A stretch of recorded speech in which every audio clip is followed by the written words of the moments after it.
Fala pessoal, estou aqui para apresentar o Pode Falar Cast para vocês.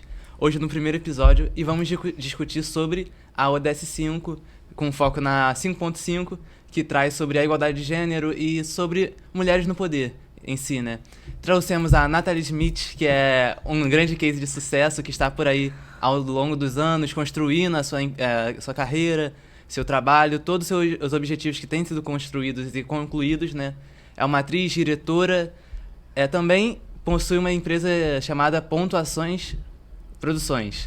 E ela hoje se presenteou, né? Nos presenteou com a sua presença aqui. Gente, essa é a Natalie Smith, pra quem não sabe. Conta essa história, então. Então, gente, eu na realidade, eu não sou de uma família, assim, meu pai, ele tem uma loja de... Eu sempre trabalhei com meu pai, eu devo muito, assim, ao que eu sou em termos de força de trabalho ao meu pai, porque meu pai me obrigou a trabalhar desde criança. Eu já pagava conta de luz, quando eu recebia meu salário com 12, 13 anos, eu já pagava parte da conta de luz. Então, assim, eu fui conquistando as minhas coisas, eu vendia coisas na escola com 6 anos, eu já vendia, né? 6, 7 anos eu era uma super empresária. Porque eu comprava brinco e colares e eu vendia na escola pelo dobro do preço. Então eu já ganhava ali em cima 100% do valor. Eu ia pra Porto Alegre, eu era do interior. Então eu comecei a trabalhar e ganhar dinheiro muito pequena. E eu venho de uma família que é muito humilde. A minha mãe é CLT, ela trabalha como secretária executiva. E eu nunca tive o incentivo de ser dona de empresa. Ou de ser... Só que eu tinha isso desde pequena. Eu queria ser empreendedora, eu queria ganhar dinheiro, eu gosto de dinheiro. Então, assim, eu queria fazer acontecer. E eu vim pro Rio sem nada. Eu vim com 19 anos pra cá. E eu fazia panfletagem no Sinal, fazia panfletagem na Cancela, do shopping. E aí eu comecei a fazer muito evento, eu fazia recepção em restaurante. Eu fiquei 5 anos fazendo todo tipo de evento. E eu acabei eu virei braço direito da dona da agência. Então eu fiquei 5 anos trabalhando na mesma agência, era freelancer, assim, eu entregava Minha Casa Minha Vida. Eu conhecia a Dilma, inclusive, assim. E várias histórias, e eu fui pra vários lugares. Então, assim, eu trabalhei muita coisa mesmo. Só que eu sempre tive um objetivo muito claro e eu sempre soube que aquilo ali era temporário. Então, eu era muito feliz trabalhando. E todo mundo eu trabalhava fazendo panfletagem durante uns 4 anos, pelo menos eu fazia bastante panfletagem.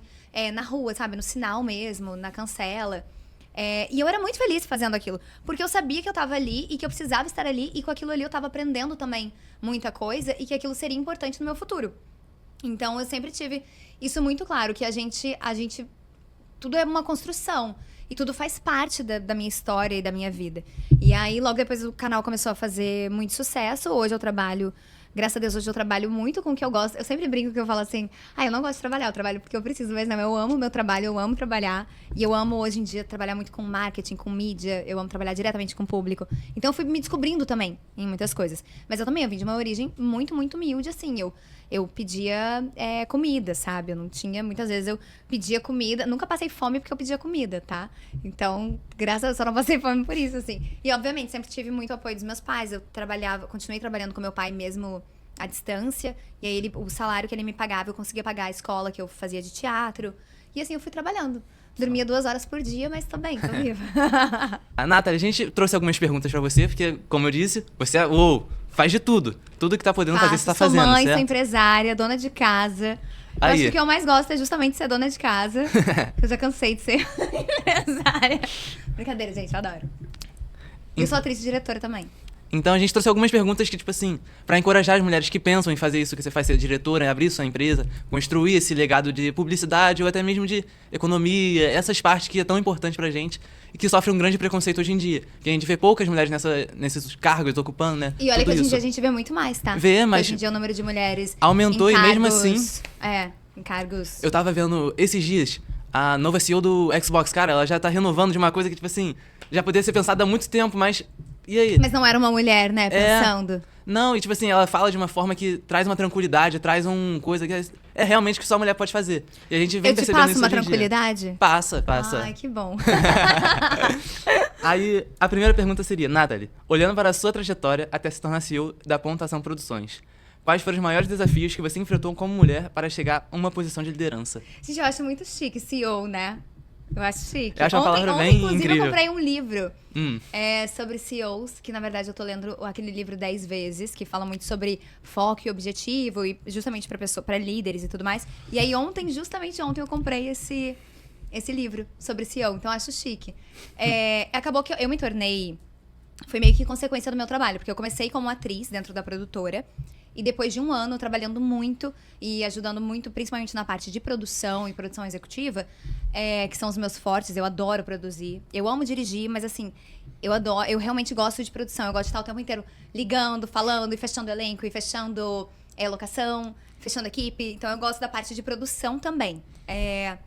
E eu acho que é isso, é trabalhar muito, com muito foco, com muito objetivo. Eu não comecei achando que eu me tornaria uma empresária, então meu grande sonho, assim, quando eu era criança, era ser atriz, mas acabou que tudo na vida me levou para ser empresária, e tanto que hoje em dia as pessoas falam muito pra mim sobre isso, que eu sou muito melhor empresária do que qualquer outra coisa da minha vida. Eu falei, gente, que bom. Mas foi uma coisa que aconteceu, não era algo que eu premeditava. E eu acho que a maioria não sei, acho que boa parte, assim, das mulheres que se tornam CEOs se tornam justamente pela competência, pelo trabalho. Até porque, como nós mulheres, a gente precisa se provar o tempo inteiro, que a gente trabalha muito. Então, a gente já trabalha muito mais, a gente já tá acostumada, a gente já tem isso. Já recebe essa pressão, né, de que tem que ser melhor. Que a gente tem que estar sempre, tipo assim, perfeita, impecável. Então, acaba que, graças a Deus, hoje em dia tem muito mais mulheres na liderança. E eu acho que até a forma de tratar o outro, a forma de se comunicar e tudo mais. Eu gosto muito de trabalhar com mulheres. Então, eu tô agora num novo processo. E eu tenho 3 sócias mulheres e 2 sócios homens. O que é raro, porque normalmente estudando um pouco do como você trabalha, a sua empresa, a gente percebeu que, em grande maioria, as funcionárias são mulheres. Todos os que são contratados são mulheres. São poucos que não são homens, essa exceção, né? A gente ainda tem bastante homem, tem uma parte, assim, falando em termos de cinema, na parte de fotografia a gente ainda tem bastante homem trabalhando na fotografia, em cargos também que exigem um pouco mais de força, sabe? Então a gente tem, e eu adoro trabalhar com homens também, gosto de homens e de mulheres, eu gosto de todos os tipos de pessoas. Mas a gente procura sempre estar rodeada de mulheres, porque como, em especial ali na pontuação, a gente trabalha com um público muito feminino, pra gente é importante estar rodeada também de opiniões femininas. Então, acho que faz uma diferença muito grande no nosso trabalho final, assim. Ouvir esse público que é o público para o qual a gente trabalha, né? A Pontuação Produções é um exemplo forte de protagonismo feminino, com a maior parte da equipe composta por mulheres. Essa foi uma estratégia desde o início, e como isso impacta o ambiente do trabalho? Isso, na verdade, acaba virando uma estratégia justamente pelo impacto que é no dia a dia. Então, a gente gosta... Assim, eu, particularmente, falando de coração, eu me dou muito bem com todos os homens. Eu me dou muito bem com toda a equipe. Então, com as mulheres, com os homens, eu não tenho, assim... Só que, realmente, a gente ter opiniões femininas, sendo que a gente trabalha para esse público, e principalmente mulheres sáficas. Então, a gente trabalha, a nossa equipe tem... Acho que pelo menos 60% da equipe é sáfica, ou então são mulheres bissexuais que se relacionam com mulheres. E pra gente isso faz uma diferença, porque a gente tá lidando com esse público. Então facilita pra gente. É uma liberdade maior, né? Não, e facilita pra gente na hora de trabalhar e de ter ideias e de executar e de ouvir uma opinião de fora. Então é importante a gente estar rodeado dessas pessoas que a gente sabe que estão falando a mesma língua. Entendi. Muito incrível isso, porque às vezes a gente fica assim, a gente não vê o de dentro, só o de fora pensa um monte de coisa. Mas parando pra conversar com você agora, a gente percebe o quão importante isso é. Não só porque abre mais possibilidade, mas também abre um leque maior pra entender as empresas e como elas funcionam. E como funciona a sua empresa que você dirige, sabe? É sempre importante ter uma mulher ali Sempre. Os melhores conselhos vêm das mulheres. Exatamente. Eu, na verdade, a gente tem a pontuação e o ponto off. E eu agora tenho uma nova empresa que eu também sou CEO. E aí é muito engraçado, porque eu tenho alguns homens que trabalham, né, comigo ou que trabalham pra mim. E é engraçado ver homens, tipo assim, de 50, 60 anos e que te escutam, né? Porque eu, querendo ou não, ainda sou muito jovem, sou muito nova. Eu tô aprendendo muita coisa. Então, ser CEO mesmo não é só... ali na pontuação é muito diferente do que eu venho aprendendo hoje em dia. Então, assim, eu preciso ter uma noção financeira e econômica e de mercado e tudo mais. Tem que saber um pouquinho de tudo, né? Planejamento futuro e uma visão muito à frente, sei lá, uma visão daqui a 10 anos. E eu preciso ter isso muito claro. Então, é muito diferente de tudo que eu tô fazendo até agora, apesar de por muito trabalho, eu ter conseguido realizar grandes feitos, assim, dentro da pontuação. Mas existem coisas muito maiores ainda. Então, esse cargo executivo mesmo, de CEO, é muito desafiador pra mim. Agora, ligando um pouquinho mais ao ponto que a gente quer, sobre a ODS 5.5. Fala sobre a igualdade de gênero e fala sobre mulheres no poder. Mulheres na liderança, entre cargos econômicos, empresas, política, entendeu? Tudo isso que liga. Essa ODS 5.5. Quais ações dentro da sua empresa ajudam a transformar esse objetivo em realidade? Ali a gente sempre deu muito espaço, né, para mulheres e cada vez a gente procura contratar mais mulheres. Então, eu acredito que isso já seja um forte dentro da produtora. Eu tô produzindo agora uma nova série e a equipe é 95% feminina. Então, eu acho... E todas as chefes, todas as líderes ali, que a gente chama de cabeças, né? De cada um. Por exemplo, a cabeça da arte, a cabeça da produção. Os diretores em si. Todos os diretores, todas as diretoras são mulheres, né? Então, eu acho que a gente trabalha contribuindo muito... acho que a gente acho que é uma contribuição muito grande, né? Tá contribuindo. E eu acho que só a nossa existência de estar ocupando esse lugar e mostrar para todas as mulheres que elas devem também estar ocupando esse lugar, eu acho que é o mais importante. Só de a gente estar abrindo esse espaço já é importante também, né? E quanto mais mulheres a gente tiver aí liderando São abrindo empresas... portas que talvez elas não tivessem em outros lugares. Exatamente. E vocês estão disponibilizando ali. Exatamente. Pensando em outras empresas e no mercado em geral, que atitudes concretas você acredita que poderiam ser adotadas para aumentar a presença de mulheres em cargos de decisão? Eu acho que, primeiro, assim, dentro de grandes empresas, né? E falando assim eu, particularmente, eu tenho feito bastante reunião recentemente com empresas muito grandes, justamente para vender essa minha nova empresa, para vender uma nova ideia. E cada vez mais me surpreende, porque cada vez mais é bem equilibrado o número de mulheres e homens, justamente ali nos cargos de liderança. Então, isso tem me surpreendido, porque eu não esperava. E eu acho que o que a gente pode fazer mesmo é tentar ao máximo destruir o machismo que é estrutural da nossa sociedade, porque sempre... Imagina, quantos presidentes são homens. Então, esses grandes cargos mesmo, e se a gente for comparar, não sei exatamente o número, mas CEOs mulheres, assim, ao redor do mundo, são com certeza menos de 20%. Então, é um número muito discrepante ainda. Então, acho que a gente tem que continuar lutando e mostrando o quanto a gente faz um bom trabalho e quanto a gente tem tanta competência, né? Não vou falar que até mais, porque eu também, né? Vamos trabalhar aí na igualdade de gênero, né? Mas a gente tem tanta competência quanto cérebros não existe masculinos, isso, não existe né? um limbo entre eu as acho que duas. a gente estuda do mesmo jeito, a gente se relaciona dessa mesma forma. Inclusive, eu acho a forma da mulher de se relacionar, de se posicionar e de se comunicar até mais interessante, assim, né? Dentro de uma empresa. Então, ontem mesmo eu tive reunião com uma CEO, aí tive com uma outra CEO, e eu tenho, por incrível que pareça, eu tenho encontrado bastante CEOs mulheres já, que eu tenho me conectado também. E é muito legal ver que a gente tem cada vez mais coragem de ocupar esses espaços e que a gente tá sendo incentivada também a isso, né? Então, eu sou muito respeitada, assim, por todos os homens que eu trabalho. Eu não tenho nem... eu sei que existe um machismo estrutural e eu sei que tudo isso existe, mas eu ali dentro da minha empresa eu tenho muita sorte porque eu sempre fui a liderança. Então, eu sempre tive muito respeito, assim, de todas as partes. E eu acho que é isso. A gente tem que buscar continuar trabalhando e mostrando que a gente realmente é muito capaz e que vale a pena ter mulheres aí na liderança. E principalmente, ainda tem a questão salarial, né? Que é muito diferente também, assim, o que é meio absurdo, né? O quanto um homem ganha e quanto muito maior na mesma posição, às vezes. Na mesma posição. Então, isso aí eu acho também extremamente importante, essa discussão, né? Do porquê que uma mulher... Gente, é o mesmo, entendeu? É o mesmo trabalho, a mesma função. É a mesma estão fazendo função. a mesma coisa. Às vezes a mulher pode até melhor e recebe menos. Por quê? Pois é. Não era pra existir esse... Eu acho que a gente tá avançando, tá avançando muito, mas assim, a gente era muito retrógrado. Então, tudo que a gente avança já é maravilhoso, né? Já é um pontinho ali que a gente chega e fala assim, tá melhorando.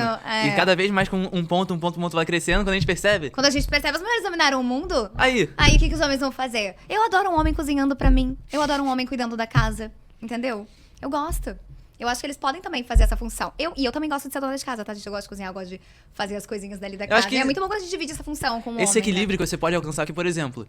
Você é uma CEO, mas você também falou que gosta de cuidar de casa. Eu adoro, gente. Acabei de comprei panela agora. Imagina um homem parceiro que vai estar ali com você. Não, também quero cozinhar, te ajuda, faz tudo. Exatamente. Esse tem que... E que também trabalha durante o dia. Trabalha, tá disposto a te ajudar a cozinhar. Cuida das crianças. Quando tá de folga, cuida das crianças. É isso, tem que ser uma parceria. Não só...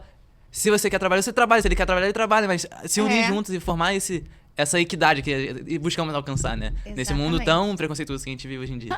Para mulheres jovens que se inspiram na sua trajetória, mas ainda não se sentem preparadas para ocupar espaços de liderança, que conselhos práticos você daria para começar esse caminho?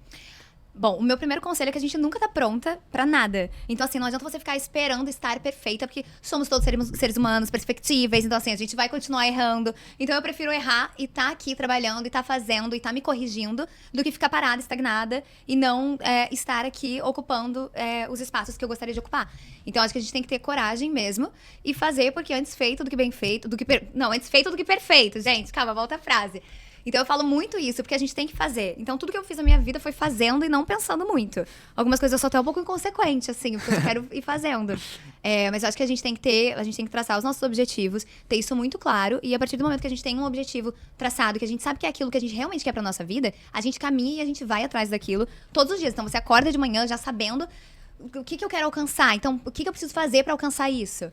Então você tem que ir, você vai com medo mesmo e você vai fazendo, porque você só aprende fazendo. Eu nunca aprendi parada em casa no celular. Eu aprendi, tipo, indo fazer as coisas e indo fingir que eu sabia fazer uma coisa que eu nem tinha ideia do que eu estava fazendo. Eu tava falando Percebe-se? Tava falando com uma amiga minha, que ela também começou a sua empresa agora de publicidade, ela faz uns trabalhos, ela falou, eu tava falando com ela, cara, quando você faz uma aula, às vezes você aprende, mas quando você pega ali pra fazer na hora, no bruto, você pega ali, descobre tudo que você tem que fazer, é muito melhor, você aprende mais rápido. Os desafios, eles só acontecem quando você tá fazendo. Então você não vai ter um desafio enquanto você tá estudando. Obviamente, você tem que estudar, tá? Então, só que assim, você tem que estudar e tá fazendo ao mesmo tempo.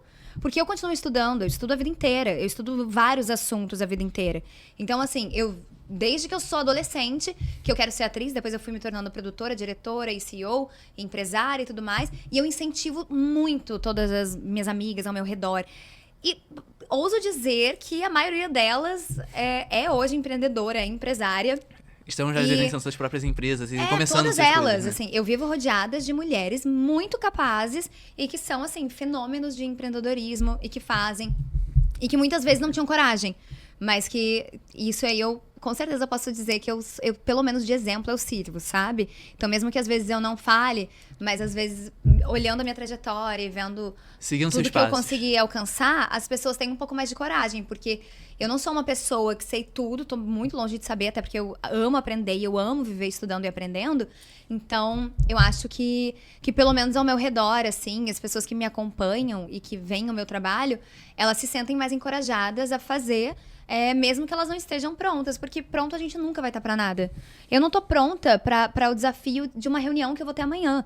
Então, eu só vou estar pronta se eu estiver fazendo essa reunião e se eu aprender nessa reunião pra na próxima eu estar completamente pronta pra isso. Porque pronto mesmo a gente não tá, gente. Só quando a gente morrer. O negócio de começar é porque, assim, nenhum incêndio começa grande. Então, assim, quando a gente começou lá atrás, a gente era uma produtora pequeniníssima. E hoje a gente faz milhões, a gente tem milhões de visualizações, a gente vai bater 2 milhões de inscritos. Isso é muita coisa para um canal de dramaturgia no YouTube. Então eu sou muito mais a favor de começar a fazer, porque as pessoas acham que a gente tem que começar grande, que a gente tem que começar com o melhor equipamento, ou que a gente tem que começar com o melhor produto e vendendo o produto incrível, perfeito e completamente finalizado. E não! A gente vai aprendendo enquanto a gente tá vendendo aquele produto, enquanto a gente tá tendo um retorno ali do público. Se você não começar, você não vai saber. Se vocês tiverem que fazer alguma coisa, gente, vocês façam, tem que fazer. Se você tem o desejo de fazer, se você tem o objetivo de fazer alguma coisa, pega, faz, vai atrás. O máximo que pode acontecer, gente, é dar errado, mas a coisa só dá errado se você estiver fazendo, entendeu? E aí, se tiver dando errado, depois você muda a rota, você recalcula, você faz de novo. Você só não pode ficar parado. Eu sou muito contra ficar parado, por isso que eu gosto de estar fazendo 38 coisas por dia. Tchau, gente. Beijo, galera aí da faculdade. Espero que vocês se sintam inspirados. Não sei se eu falei o que era pra falar, mas aí qualquer coisa depois eles pegam alguém pra falar. Então, gente, nós estamos encerrando o Pode Falar Cast aqui, né? E é isso. Muito obrigado, gente, por assistir até o final. É isso. Beijo.